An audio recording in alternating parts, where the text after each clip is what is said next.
160 का अदा कर लो, इतने ही दिन में कार्य की सिद्धि हो जाती। सूत जी महाराज सोनुका ऋषियों को बार बार लिखते थे, 6 महीने की साधना उन्होंने की और उसमें उनके कार्य की सिद्धि हो गई। महर्षि गौतम को वरदान देने में वरुण देवता प्रकट हो गए 6 महीने के अंदर ही। तदश्च वर्णस्तस्मै वरम दातु समागत प्रसन्नोस्मि वरम ब्रूहि ददामि च वचो ब्रवीत।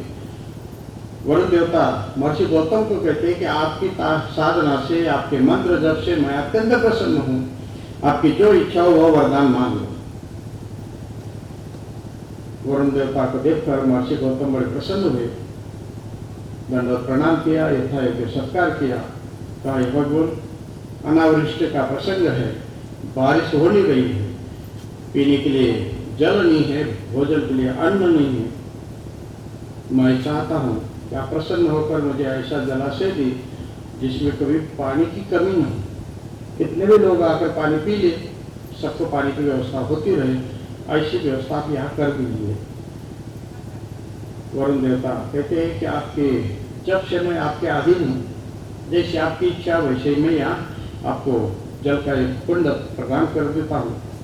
पहाड़ के मध्य में वरुण देवता ने जल का एक कुंड निर्माण किया और महर्षि गौतम को समर्पित कर दिया। इसमें से जल कभी कम नहीं होगा।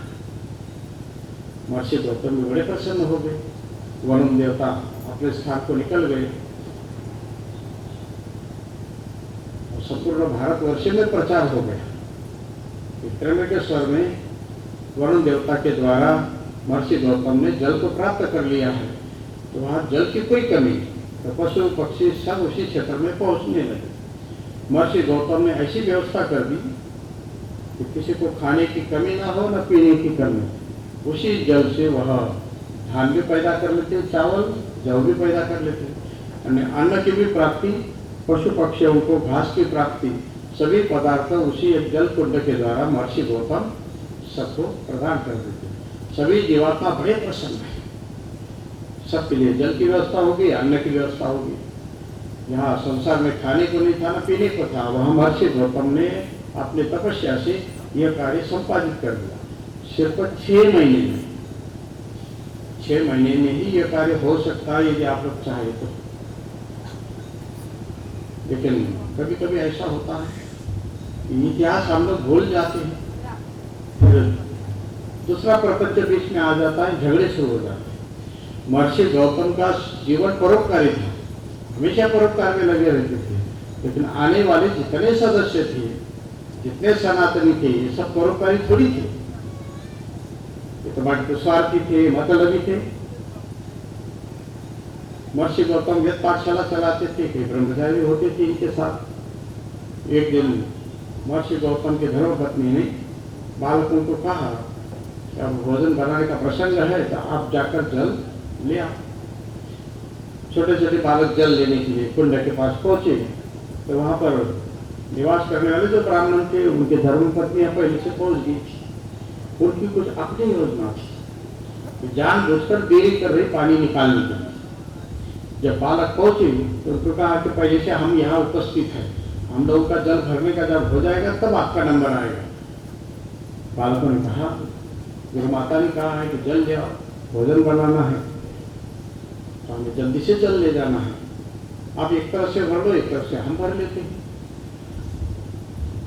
झगड़ा ही करना था तो बालकों को भगा दिया। अच्छा, जिस ऋषि की कृपा से सबको जल मिल रहा था, उन्हीं के लिए जल का अब जो है प्रतिबंध लगा कि हम जब तक जल भर रहे तब तक गौतम के यहाँ से कोई आकर जल नहीं भरेगा। और जानबूझकर देरी कर रहे जल भरने के लिए, गप लगा रहे, हंसी मजाक कर रहे।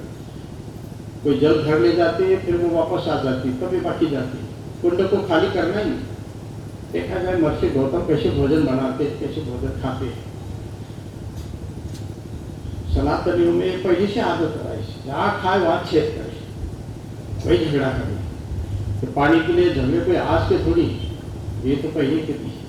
सतयुग का प्रसंग है, महर्षि गौतम के द्वारा ही जल का प्रागट्य हुआ था, लेकिन अब जो है उन्हीं के लिए जल मिलना मुश्किल हो गया। महर्षि गौतम की पत्नी भी जल लेने को। जब महर्षि गौतम की पत्नी को ब्राह्मण पत्नियों ने देखा तो हंसी मजाक करने लगे, कहते कि हम लोगों का प्रारब्ध है इसलिए जल यहाँ है, तेरे पति की तपस्या से नहीं है, हम लोगों का प्रारब्ध है। सृष्टि में सब जगह अनावृष्टि है, बारिश कहीं हो नहीं रही, लेकिन ये कई कुंड है यहाँ पर हमेशा जल से भरा रहता है, तो हम लोगों का प्रारब्ध है। पशु पक्षी जितने यहाँ है सबका प्रारब्ध है, इसलिए सबको जल भी मिल रहा है, खाने की व्यवस्था है। महर्षि गौतम का उसमें कोई योगदान नहीं। देवी ने श्रवण तो कर लिया, बोली कुछ नहीं, जल लेकर वापस आ गई और अपने नित्य कर्म में लग गई। लेकिन जो ब्राह्मण पत्नी थी वो अपने घर पहुंची और अपने पतियों को कहा, देखो लन्ने को वहां तक आ गई थी, वहां तक लन्ने को आ गई थी। वो छोटे छोटे बच्चे पढ़ाई करते ना, वो भी लन्ने को वहां तक आ गए, हमें जल नहीं भरने दे रहे। जब तक कोई झूठ न मिलाया जाए तब तक झगड़ा होता ही नहीं। झगड़ा तो कभी हो सकता है कि कोई ना कोई एक झूठ बोले, गैर समझ हो, जो सही बात है वो पता न लगे, झगड़ा तो तभी हो सकता है। ब्राह्मणों ने भी देख लिया कि बड़े उदंड हो गए गौतम, इनको लगता है कि हमें सबको खिला रहे, हमें सबको पिला रहे, अब इनको भी सीधा करना पड़ेगा। महर्षि गौतम का किसी से कोई झगड़ा नहीं था, वो अपने नित्य कर्मों में लगे सबके लिए। कहते हैं कि वो सवेरे धान बोते थे, शाम को काट के सबको पका के खिलाते भी थे। तपस्या उनकी वैसी थी, संकल्प सिद्धि थी कि सवेरे अनाज बोएंगे, शाम को जो है सबको पका के खिला भी देंगे। दिन रात परोपकार में लगे रहते थे, सबके लिए अन्न जल की व्यवस्था हो रही थी। लेकिन झगड़ा करना जिनका स्वभाव, वे ब्राह्मण सब इकट्ठा हो गए। महर्षि गौतम को तो दंड देना चाहिए, बहुत उदंड हो गए।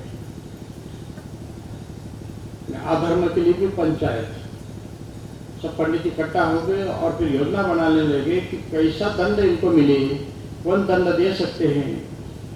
तो चिंतन करके एक ही निष्कर्ष निकला कि हमें इस काम में मदद तो गणपति कर सकते, ये सुख करता है तो दुख करता भी, उन्हीं को प्रसन्न कर ले। तो उन्होंने गणपति की आराधना प्रारंभ की। महर्षि गौतम के पास जाकर कोई चर्चा नहीं की, अपने ही इकट्ठा होकर अपने ही ढंग से जो है गणपति की आराधना उन्होंने प्रारंभ कर दी। कहते कि कई दिन तक गणपति की आराधना सब पंडित करते रहे। मंत्र के प्रभाव से गणेश को वहां पर वरदान देने के लिए आना था। आवे बहुवर्ष तदा प्रसन्नो ही गणेश्वर वाच वचन तत्र भक्ताधीन फलप्रद। भगवान तो भक्तों के अधीन है, जो जैसी साधना करेगा वैसे फल देने में तत्पर हो जाते हैं। यहाँ पर गणपति ने कहा, आप लोगों की जैसी इच्छा हो वैसे वरदान आप मांगो, मैं वरदान देने में आप तत्पर हूँ। सभी ब्राह्मणों ने कहा, तो या यदि वरो देयो गौतमा स्वाश्रमात् निष्कामस्यानो ऋषिभिः परित्यक्त यथाकृत। हे भगवान, आप ऐसा कर्म संपादित करो कि महर्षि गौतम इस आश्रम से बाहर हो जाए। महर्षि गौतम ने ही तपस्या करके वरुण को वरदान लिया कि जल हो जाए, जल से ही सब हरियाली हुई, खेती हो रही है, बड़ा विशाल आश्रम का निर्माण हो गया, हजारों लोग उसके अंतर्गत है, पशु पक्षी है। और ब्राह्मण क्या वरदान मांगते हैं कि महर्षि गौतम आश्रम से बाहर हो जाए। गणपति ने कहा कि जिसका खाते हैं उसको बाहर कर रहे आप लोग, ऐसा वरदान तो कोई नहीं दे सकता, आप लोग कोई और वरदान मांगे। गणपति उनको बहुत समझाते, लेकिन ब्राह्मण कहते कि हमें तो यही वरदान चाहिए, कैसे करके आप उसको यहाँ से बाहर कर दो। तो आपके घर में कोई आज कब्जा करता हो ना, कोई नई बात नहीं, एक पुरानी परंपरा सनातन धर्म। महर्षि गौतम ने तपस्या करके स्थान का निर्माण किया, सबकी सेवा हो सके, लेकिन उसी महर्षि गौतम को बाहर करने का यहाँ पर आग्रह भगवान गणपति को ब्राह्मण ऋषि मुनि कर रहे कि कैसे भी करके इसको यहाँ से बाहर करो, यही हमारी इच्छा है। श्रूयतां ऋषयः सर्वे युक्तं न क्रियते अधुना अपराधम विना तस्मै उद्यतां हानिरेव हि। महर्षि गौतम का कोई अपराध नहीं है। ये ऋषियों, ये ब्राह्मणों, ऐसा काम आप लोगों ने नहीं करना चाहिए। यदि ऐसा काम आप करेंगे तो आप ही लोग अपमान के भागी होंगे, दुखों की प्राप्ति आप लोगों को होगी, क्योंकि सुख दुख देने वाला कोई और नहीं होता है। अपने ही अच्छे कर्म सुख बन के आ जाते हैं, अपने अशुभ कर्म दुख बन के आ जाते हैं। बस कृत्यम पुरा येस्तु तेभ्यो दुखम हितम यदा च देते दुखम तदा नाशो भवेति हो। जो दूसरों को दुख देता है उसका नाश जल्दी होता है। तो आप लोग आपका ही विनाश के लिए क्यों संकल्प कर रहे? ईदृशम च तपः कृत्वा साध्यते फलम उत्तमम। आप लोगों ने बड़ी साधना की मेरी, और उसका फल ऐसा चाहते कि महर्षि गौतम यहाँ से बहिष्कृत हो जाए। तो आप लोग थोड़ा चिंतन करो। शुभ फलम स्वयं हित्वा साध्यते न हितम पुनः। बुद्धिमान व्यक्ति का ये काम है कि अच्छा संकल्प ले, अच्छा काम करे तो अच्छा फल मिलेगा, इसका प्रयास करना चाहिए। आप लोग महर्षि गौतम को बाहर करना चाहते हैं तो बहुत बड़ा अपराध है, और इस अपराध का फल आप लोगों को बहुत भयानक प्राप्त होगा। इसलिए आप लोग कोई और वरदान मांग लो। गणपति ने जब ऐसा कहा, सरस्वती जी महाराज कहते हैं कि आगे होनहार बलवान था, इसलिए इनकी बुद्धि ऐसी हो। गणपति सावधान करते हैं, तब ये मानने को तैयार नहीं। कहते हैं बुद्धि मोहम तदा प्राप्त इदमेव वचो करो। कहते हैं इनकी बुद्धि मारी गई ब्राह्मण में, इसलिए इन्होंने फिर से कहा कर्तव्य में भी कोया स्वामी इदम एवं न अन्यथा।